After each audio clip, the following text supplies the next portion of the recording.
கர்த்தருடைய பரிசுத்த நாமத்துக்கு மகிமை உண்டாவதாக. நான் இப்போது ஒரு விஷயத்தை பற்றி தான் பேச போகிறேன். இது ரிகார்டிங் டெஸ்டிமோனி. சரிங்களா?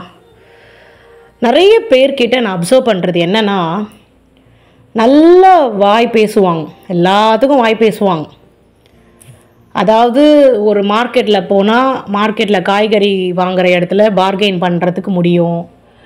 அப்புறம் நல்ல ஆட்கள் பேசுகிற ஆட்கள் இருந்தால் பேச தெரியும். இது மாதிரி இந்த வாய் எல்லாத்துக்கும் யூஸ் பண்ணுவாங்க. இந்த மவுத்து வாய்ப்பகுதி அவங்க டங்கு எல்லாத்துக்கும் யூஸ் பண்ணுவாங்க. ஆனால் ஆண்டவர் நிறைய நன்மைகள் செஞ்சிருப்பார் தான். ஆண்டவர் நிறைய நன்மைகள் செஞ்சிருப்பார் தான். அது சின்னதாக இருக்கட்டும், பெருசாக இருக்கட்டும், இல்லை ரொம்ப பெருசாக இருக்கட்டும், இல்லை மீடியமாக இருக்கட்டும், எப்படியோ இருக்கும் தான். ஆனால் அவங்க ஒரு மைண்டில் செட் பண்ணியிருப்பாங்க, இது மட்டும்தான் நம்ம சாட்சியாக, இது செஞ்சுருந்தால் தான் நம்ம சாட்சி பகிர்ந்து கொள்ளணும், இதை செஞ்சுருந்தால் தான் நம்ம சாட்சி சொல்லணும்னு சொல்லிட்டு அவங்களுக்குள்ள மைண்ட் செட் வச்சுருப்பாங்க. இவங்க ஒரு கேட்டகரி. இன்னொரு கேட்டகரி ஷை. அவங்க எல்லா இடத்துலையும் வாய் பேசுகிறவங்களாம் இருப்பாங்க. ஆனால் சாட்சி சொல்கிறது மட்டும் அவங்களுக்கு பயமாக இருக்கும். சாட்சி சொல்கிறது மட்டும் அவங்களுக்கு ஷையாக ஃபீல் பண்ணுவாங்க. நான் என்ன சொல்கிறேன், ஆண்டவர் நன்மை செய்கிறதுக்கு மட்டும் ஆண்டவர் நன்மை செஞ்சுட்டாரு, ஆண்டவர்கிட்ட போனால் நன்மை நடக்குதுன்னு சொல்லிட்டு வர உங்களுக்கு, ஆண்டவர் நல்லது செஞ்சதுக்கப்புறம் அதை சொல்கிறதுக்கு ஒரு ஷையாக ஃபீல் பண்ணுறதுக்கு என்ன இருக்குது? ராஜாதி ராஜாவுடைய பிள்ளைகள் எப்போவுமே போல்டாக கரேஜியஸாக தான் இருக்கணும். சரிங்களா? தைரியமாக தான் இருக்கணும். இங்கே வெக்கப்படுறதுக்கோ அமைதலாக இருக்கிறதுக்கோ ஒரு இதுவும் கிடையாது. ஏன்னா நம்ம எல்லாரும் பார்த்திங்கன்னா ஒரு சாட்சி சொல்கிறவங்க எல்கேஜி ஸ்டூடெண்ட்டோ யூகேஜி ஸ்டூடெண்ட்டோ கிடையாது. எல்லாருமே ஒரு டீனேஜை க்ராஸ் பண்ணி வந்தவங்க தான். ஒரு மெச்சோர்டு ஆட்கள் தான் சாட்சிகள்லாம் பகிர்ந்து கொள்கிறாங்க. ஏன்னா அவங்களுக்கு அறிவு வந்ததுக்கப்புறம் தான் ஆண்டவர் செய்கிறாரு அப்படிங்கிறதே, அறிவு பிறந்ததுக்கப்புறம், ஞானம் பிறந்ததுக்கப்புறம் தான் ஞான ஸ்நானம் ஒன்று கொடுக்கப்படுது. அப்போ ஞானம் பிறந்த ஆட்கள், ஒவ்வொரு ஞானம் பிறந்த ஆட்களால் சாட்சி சொல்ல முடியும். ஆண்டவர் செய்தது. அதான் நான் ஏற்கனவே சொல்லிட்டேன், சின்னது, பெருசு, மீடியமு, ரொம்ப பெருசு, இப்படி வகைகள் இருக்குது சாட்சியிலேயே உங்களை பொறுத்த வரைக்கும். ஆனால் உண்மையிலே பார்த்தீங்கன்னா சின்னது பெருசு கணக்கு கிடையாது. ஏதாவது ஒன்று செஞ்சுருந்தாலே அது சாட்சி தான். அப்போ சாட்சிகள் பகிர்ந்து கொள்கிற ஒரு சீக்ரெட், பரலோக ரகசியம் ஒன்று இருக்குது. நீங்கள் ஆண்டவர் இதை எனக்கு செய்திருக்கிறார் அப்படின்னு சொல்லி நீங்கள் சாட்சி பகிரும் பொழுது அடுத்த சாட்சி உங்களுக்கு வெயிட்டிங்கில் இருக்கும். இது ஒரு பரலோக ரகசியம். இன்றைய தினத்தில் இதை குறித்து சொல்லி கொடுக்க சொல்லி ஆண்டவர் என்னிடம் சொன்னதுனால நான் இதை உங்களை அறிவிக்கிறேன். சாட்சிகள் தெரிவிக்கும் பொழுது, கர்த்தர் எனக்கு இதை செய்திருக்கிறார் அப்படின்னு சொல்லி சாட்சியை தெரிவிக்கும் பொழுது, ஆண்டவர் உங்களுக்கு நிச்சயமாகவே அதை செஞ்சுருக்கிறாரு, உங்களுக்கு உண்மையிலேயே அதை செஞ்சுருக்கிறாரு அப்படின்னா நீங்கள் அதை தெரிவிக்க வேண்டும். அது சின்னதாக இருக்கட்டும், பெருசாக இருக்கட்டும், எந்த ஒரு விஷயமா இருக்கட்டும், நீங்கள் அறிவிக்க வேண்டும். அப்படி தெரிவிச்சிங்கன்னா தான் அடுத்த சாட்சி உங்களுக்கு இருக்குது. இது நான் எக்ஸ்பீரியன்ஸ் பண்ணியிருக்கேன். ஒவ்வொரு சண்டே சர்வீஸில் நான் சாட்சி சொல்லுவேன். அந்த சண்டே சர்வீஸ்க்கு சாட்சி சொல்கிறதுக்காகவே ஒரு சாட்சியை எனக்கு ஆட்டோமேட்டிக்காக அமைச்சு கொடுப்பார். ஏன்னா ஒரு சாட்சியில் 1,00,000 ஆத்துமாக்கள் கர்த்தர் இடத்தில் வர முடியும். அந்த சாட்சிக்கு அப்படி ஒரு வல்லமை இருக்கிறது. ஏன்னா ஜீவனுள்ள தேவன் இந்த காரியத்தை நடத்தியிருக்கிறார். ஜீவனுள்ள தேவன் இந்த காரியத்தை செய்திருக்கிறார். வேற யாராலையும் செய்ய முடியாது, வேற யாராலையும் பண்ண முடியாது. படைத்த தேவன் இதை செய்திருக்கிறார்னா அதை சொல்லும் பொழுது சாத்தான் வெட்கம் அடைகிறான். நான் சொல்கிறேன் பாருங்க, சாட்சி சொல்லும் போது என்னெல்லாம் நடக்கும்னு. சாட்சி சொல்லும் போது சாத்தான் வெட்கம் அடைகிறான். சாட்சி சொல்லும் போது எல்லாரும் ஆண்டவரை ஏற்றுக்கொள்வாங்க. அவங்க இருதயத்தில் கிரியைகள் நடக்கும். ஓ, இப்படி செஞ்சுருக்கிறாரா, கிட்ட வருவாங்க. அவங்களுக்கும் நல்லது செய்வாங்கன்னு ஆண்டவர் கிட்ட வருவாங்க. ஆண்டவர் இருதயத்துக்குள்ளே ஏற்றுக்குவாங்க. இப்படி ஒன்று நடக்கும். இன்னொன்று, சாட்சி சொல்லுவதன் மூலம் ஆண்டோடைய நாமம் மகிமைப்படும், ஆண்டோடைய நாமம் பிரஸ்தாபப்படும். அடுத்து அந்த சாட்சி போய்கிட்டே இருக்கும் நிறைய பேருக்கு. ஸோ இது போல் சாட்சியின் மூலமாய் ஆண்டவர் உயர்த்தப்படுகிறார்.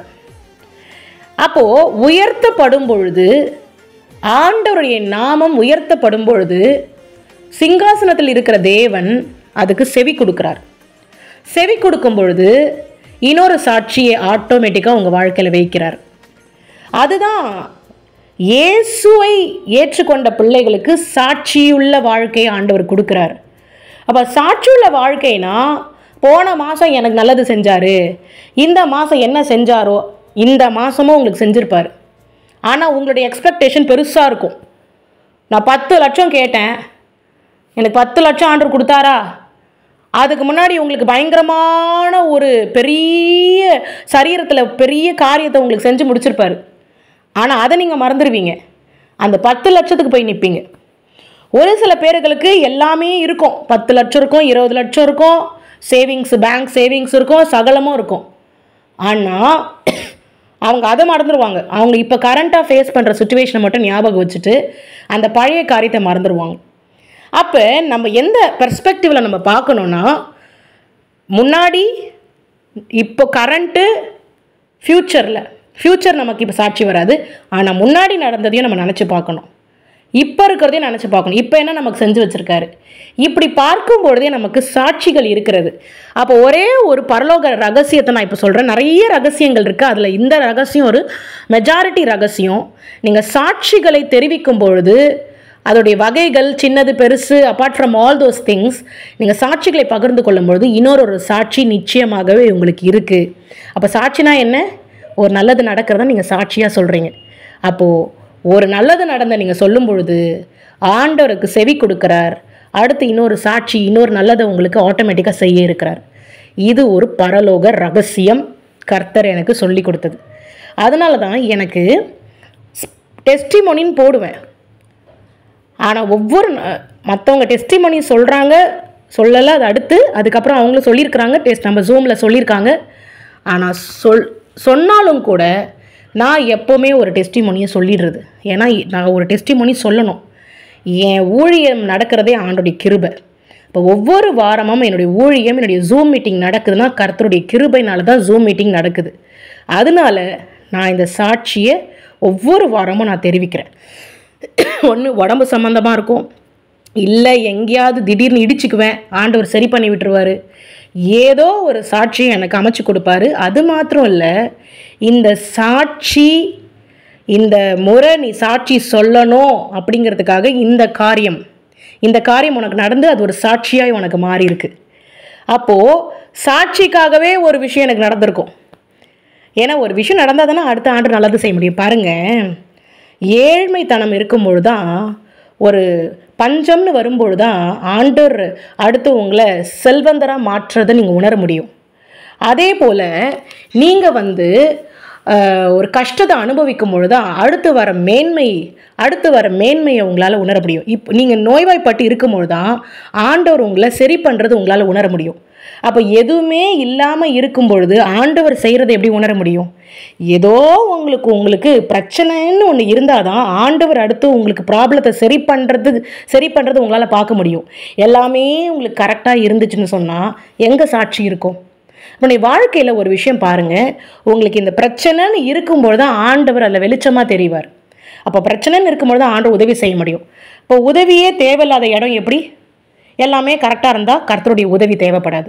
அப்போ இதில் நல்லா புரிஞ்சுக்கணுன்னா, நீங்கள் நம்ம வாழ்க்கையில் அனுபவிக்கிற ஒவ்வொரு விஷயமும் ஆண்டவர் உதவி செய்யறதுக்காகவே நடக்கிற காரியங்கள்.